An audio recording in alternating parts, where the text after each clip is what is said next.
You think you're better than average, and so does everyone else. But we're not all egotistical maniacs, right? How skilled do you think you are compared to the average driver? What? I don't know. Well, I kind of suck at driving. I could probably get better at parking. Play along. Okay, I don't know. I guess slightly above. I've seen some pretty crap drivers. Well, that's funny because 88% of drivers would agree with you, but it's not ego. It's because most of us don't have the reliable feedback to tell us otherwise. I mean, if we haven't crashed, that must mean we're fine, right? So over time, your belief can only shift slightly upwards. Well, I'm actually terrible at driving, so that doesn't really apply to me, but I am overconfident in a lot of aspects. But if I actually think about it, I can't remember the last time someone's told me that I'm not very good at something. I mean, I also can't remember the last time I told someone else that they're not very good at something. Can you? And as much as I would like, that doesn't just mean I'm amazing at everything. It's because people are absolutely terrified of giving feedback. And honestly, understandably so, because the times people do give honest feedback, the reaction is usually not great. This kind of thing applies everywhere. Hypothetically, if I secretly thought I was smarter, more introspective, or more self-aware than the average person, literally who is going to tell me otherwise? And if someone's brave enough to actually say that, the reaction is usually defensive enough that they're never going to do it again. People are notoriously bad at receiving feedback that conflicts with their identity. So nobody tells me the truth, fine. But I don't think I need other people to tell me the truth. I introspect and journal a lot, so I think I'm pretty aware of my faults and strengths. Or so I thought, until I saw these 4 socks. Okay, now pick one. Yeah, you listening, pick one of these 4 socks. Let me guess, did you pick this one? If you didn't, then just shut up. Now, why did you pick that one? I'll pause while you tell me your reason. Now, how on earth is this relevant, you ask? It links, I promise. It all comes down to this paper I read called Telling More Than We Can Know by Wilson and Nisvet. This guy basically asked a bunch of people the same question, but he knew about something called position bias. In cultures that read left to right, the last item tends to get the most recent attention, feeling clearer in the mind. Obviously, the participants didn't know that, but they would just confidently make something up. It looked softer, or it had a nicer vibe. They're all the same, and it's a sock. And I don't mean just about socks, obviously. I mean about everything. This guy actually wrote a whole book. In the book, he argued that introspective people who reflect and sit with their emotions more don't actually know themselves better. They just create more elaborate and convincing stories of themselves. Like, have you ever had an argument with someone and upon further reflection you decided, yeah, you overreacted a little bit, but honestly, they kind of started it. I mean, you considered both sides, of course. You're not just talking out your ass, but what if you are? Like, what if you're just convincing yourself that you're right? And that's Wilson's whole point. The problem isn't that you don't reflect, it's just that you're explaining yourself to yourself. And surprise, surprise, your brain is not the neutral spectator you think it is. Okay, so I can't rely on other people to tell me the truth, and I can't rely on myself to figure it out either. But your brain doesn't just invent things, it also deletes. Was that ominous enough? Let's say your friend gently suggests that maybe you're not that good at reading people, or maybe your artwork that you spent ages on is mid. Hypothetically, what happens? So, there's this thing called motivated forgetting, and it's exactly what it sounds like. Your brain selectively forgets information that threatens your self-image. Not on purpose or consciously, but just to like protect your ego.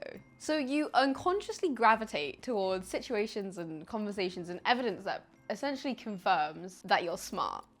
And you unconsciously avoid or literally forget anything that says otherwise. I know what you're thinking, because I think it too. This doesn't apply to me because I'm aware of that. I know about confirmation bias. I challenge my own thoughts. And to that I say, do you though? Like, really? When was the last time you asked someone to tell you what you're bad at? When was the last time you got criticized and didn't immediately think the other person just didn't get it? Yeah, I'm freaking terrible at this. And you know how I know? Because when I was writing this script, I tried to come up with a story about a time where I was wrong about myself. And I couldn't think of anything. I was like, I guess I'm really accurate about my abilities. And then I asked my girlfriend and she came up with like 3 examples on the spot. Immediately, no hesitation, didn't even have to think about it. So yeah, you know what, fine, maybe I do have a big head, but I'm not afraid to admit that. Yeah, maybe I do want opinions from people who will agree with me or rationalize away my criticism. Honestly, I can laugh about it, but it's kind of worrying how fast that defensive reaction kicks in. But apparently that's not even a me problem. It's a confidence problem, but not in the way that you think. So people with a low self-esteem can't handle criticism that way. Did I say low? I meant people with a high self-esteem can't handle criticism. People with a high self-esteem, people who are confident in themselves, are more likely to get angry and defensive when their identity is challenged. Which seems wrong, right? You'd think confident people would handle criticism better because they're more secure in who they are. But actually the opposite happens. The more invested you are in your identity as a smart person, the more threatening it feels when someone suggests that you might not be. Because that's no longer a comment on your performance. That's a comment on who you fundamentally are as a person. So if someone says your essay is bad and you think of yourself as a regular person, it's like, okay, rude, but whatever. But if someone says your essay is bad and your whole identity is, I'm a smart, thoughtful, articulate person, then that's not feedback on your essay anymore. That means your entire self-perception is wrong. And that's not fun to think about. Which is kind of a paradox because avoiding that feeling literally stops you from getting smarter. Because you never accept and learn from the feedback to actually get smarter. So that smart person identity actually makes you dumber. Okay, so I'm not that smart.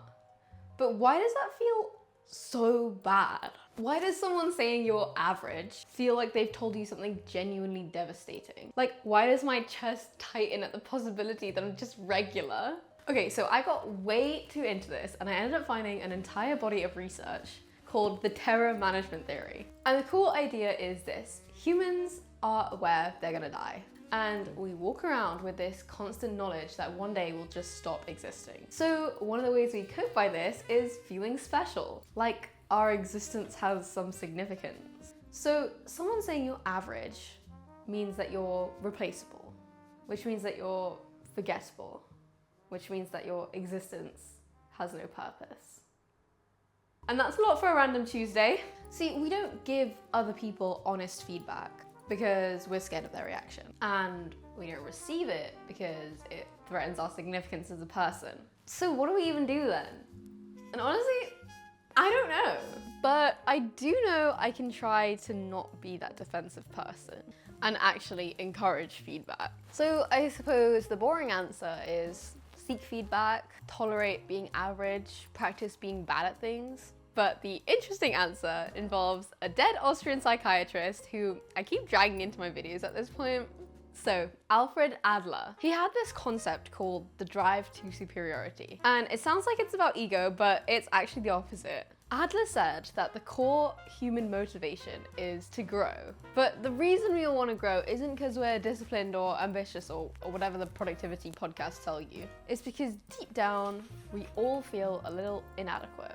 And that sounds really depressing, but Adler meant it as a good thing. He said, we don't build these ego fortresses because we think we're amazing.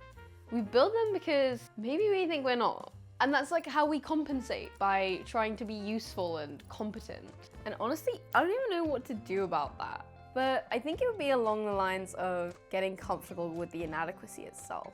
Tolerating the possibility that I might just be wrong about myself, and that's fine. Because that uncertainty is kind of where everything interesting in my life is gonna come from. And yeah, feedback and criticism suck, but I'm gonna let you in on a secret.